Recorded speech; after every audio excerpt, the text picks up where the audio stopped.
dan kesehatan rohani. Kiranya kita dapat hadir di tempat yang mulia ini. Terima kasih. Saya tutup dengan adana Allah wa iyyakum jami'in. Assalamualaikum warahmatullahi wabarakatuh. Yang paling dicintai oleh Allah Ta'ala para nabi-nabi. Asyaddun nas bala'an al-anbiya thumma al-amthal fal-amthal.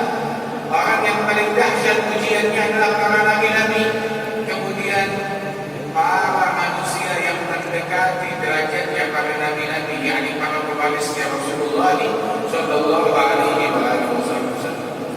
Dan nabi kalian, Nabi Muhammad, adalah nabi yang paling besar ujiannya. Para nabi-nabi tersebut, kita mengenal para rasul yang disebutkan nama mereka di dalam Al-Quran.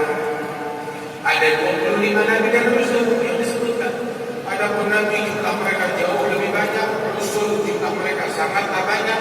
Tapi yang wajib kita imani, nama-nama mereka yang disebutkan di dalam Al-Quran ada 25. Secara tafsir harus kita mengerti. Di antara para nabi-nabi tersebut, 25 nabi dan rasul, yang paling mulia di antara mereka dikenal ulul azmi rasul. Para rasul yang memiliki kesabaran tinggi, yang terpuji kesabarannya dan kasih sayangnya kepada umat, yang memiliki tekad yang teguh di dalam berdakwah. 5 dari para nabi dan rasul tersebut adalah Sayyidina Muhammad dan juga Nabi Ibrahim, Nabi Musa, Nabi Isa, Nabi Nuh. Ada 5. Mereka ini adalah yang paling mulia di antara sekalian nabi dan rasul. Dan yang termulia di antara mereka adalah Nabi Muhammad sallallahu alaihi wasallam.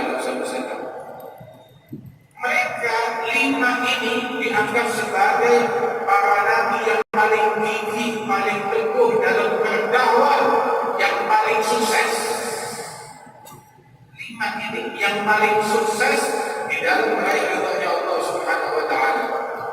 Tetapi kita harus paham kesuksesan dinilainya dari mana? Kesuksesan dinilainya bukan dari jumlah massa yang dikumpulkan, bukan di mana dia memberikan penyampaian, bukan seberapa banyak ilmunya, bukan seberapa banyak hartanya atau tahta yang dia miliki ataupun pengikut yang dia kumpulkan. Kesuksesan bukan di situ. Sebab sesungguhnya Nabi Ibrahim ala nabiyina alaihi wassalam berlalu masa di waktunya pengikutnya cuma dia sendiri, hanya dia sendirian yang Islam di muka bumi. Fa'amana lahu Lut. Kemudian Nabi Lut beriman kepada beliau dan dia akan menjadi nabi. Sedikit daripada pengikutnya Nabi Ibrahim, tapi beliau melahirkan dari para anak-anak yang para anbiya, para mursalin, keturunan Nabi Ibrahim. Kemudian juga kita perlu pahami Nabi Nuh, wa ma amana ma'ahu illa qalil, tidak ada yang beriman kepada Nabi Nuh kecuali sedikit sekali. 86 orang, 87 orang sedikit yang beriman dengan Nabi Nuh. Bahkan anaknya sendiri gagal tenggelam, istrinya sendiri gagal ditenggelamkan, disiksa oleh Allah Subhanahu wa taala. Nabi Yunus fa'arsalna ila mi'ati alfin aw yazidun, yang beriman kepada dia lebih dari 100.000 orang. Tetapi tidak masuk di dalam elit yang 5 ini. Yang beriman 100.000 orang. Sedangkan Nabi Nuh hanya 86 orang. Bila qalil. Nabi Yunus berdakwah beberapa tahun, 100.000 orang beriman. Nabi Nuh 950 tahun berdakwah, yang beriman cuma 80 orang lebih. Sisanya seluruh penghuni bumi ditenggelamkan oleh Allah Ta'ala. Yang selamat adalah yang ada di dalam kapal itu. Dan kita semua manusia di muka bumi adalah keturunan daripada orang-orang yang ada di dalam kapal dan bahtera tersebut. Apakah Nabi Nuh gagal? Tidak. Beliau orang yang berhasil, walaupun yang beriman dengan dia sedikit. Tidak punya kerajaan, tidak punya kekuasaan, tidak punya harta yang banyak. Nabi Daud, Allah Ta'ala berikan kerajaan dan berikan harta. Nabi Sulaiman diberikan kekuasaan menguasai seluruh dunia. Dan Sahih Al-Bukhari yang menguasai dunia itu ada 4 orang. 2 dari muslimin, 2 dari non-muslim. Yang dari muslimin 2 orang itu adalah Sayyidina Sulaiman, dan yang kedua itu adalah Dzulkarnain, yang Allah Ta'ala sebutkan di dalam Al-Quran. Menguasai dunia seisinya. Tidak ada yang menguasai dunia seluruhnya 100%, kecuali 4 orang ini. 2 dari muslim, Sulaiman dan Dzulkarnain, dan 2 dari kafir, Namrud, begitu. Dan kemudian yang satu lagi Bakhtar. Mereka ini 2 daripada yang menguasai dunia seisinya. Lain daripada itu, Fir'aun hanya menguasai bagian wilayahnya saja. Palestina, dia tidak punya kekuasaan di Palestina. Hanya Mesir saja kekuasaannya dia. Sayyidina Sulaiman diberikan kekuasaan seluruh dunia, tetapi dia tidak masuk di dalam elit yang 5. Para nabi dan para muslim elit tersebut. Anaknya narkoba, dia tidak merasa kalau itu adalah sebuah musibah. Anaknya minum minuman keras, dia tidak merasa itu musibah. Kaum wanita yang buka-bukaan aurat atau berjalan dengan laki yang bukan bohongnya dibonceng, dia tidak tahu kalau itu adalah sebuah musibah. Inna minal rijal rahiman dalam syariat. Ada beberapa orang, dia orang tetapi wataknya tidak seperti orang, seperti hewan. Kenapa watak tersebut? Kalau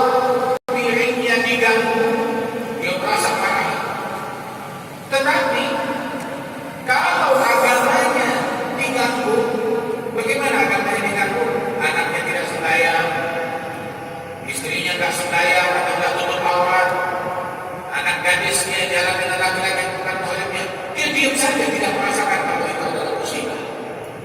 Saudara-saudara sekalian, musibah adalah ketika kita tinggalkan sholat, ketika kita ketinggalan jamaah, ketika kita ketinggalan sunnah. Rasulullah Shallallahu Alaihi Wasallam beliau menyatakan di dalam hadis, ketika ada satu orang dia stres di pasar, ditenangkan oleh orang pasar. Nabi tanya, kenapa malu? Ada apa dengan orang ini? Dijawab, ya Rasulullah, dia menampakkan untanya di tempat ini. Dia pergi haji, ketika pulang untanya hilang. Musibah, ini ontak mana? Ontak sekarang bisa sampai ratusan juta yang bagus.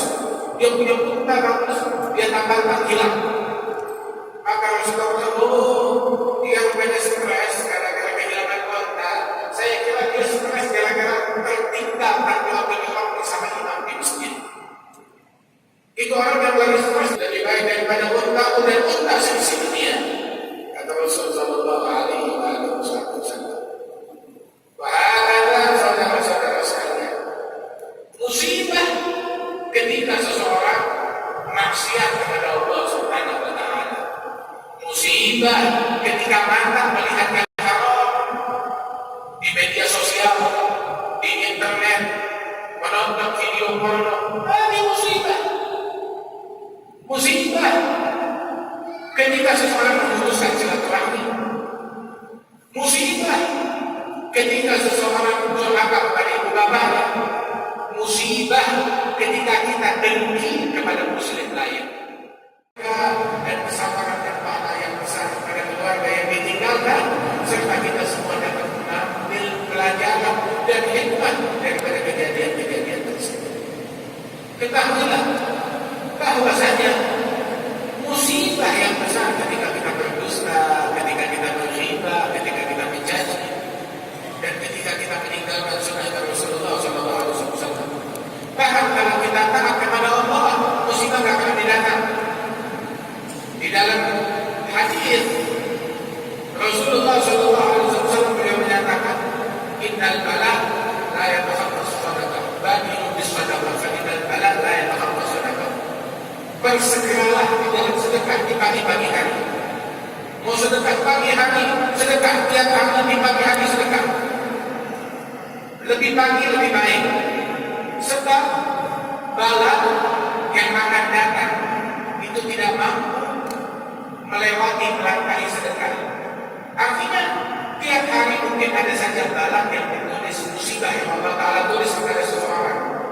Entah itu datangnya siang atau sore atau malam.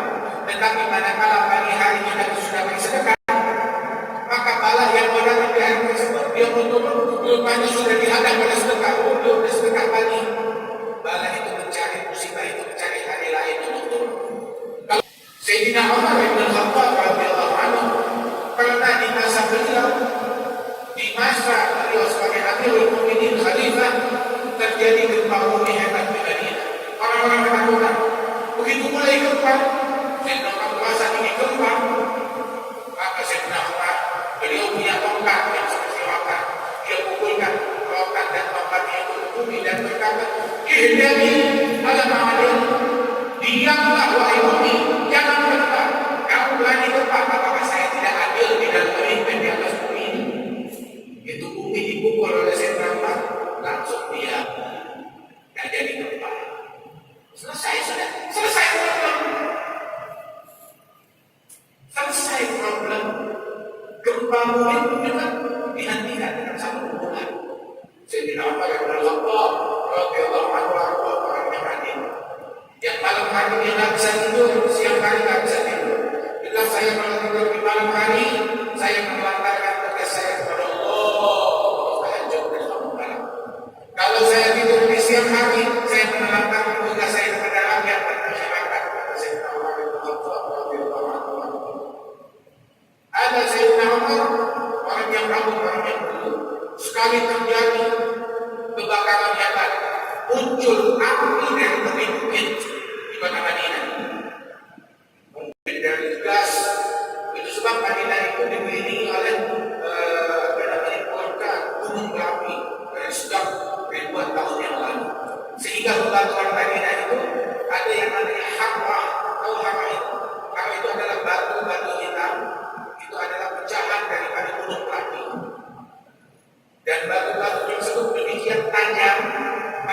dikelilingi dengan batu-batu tersebut.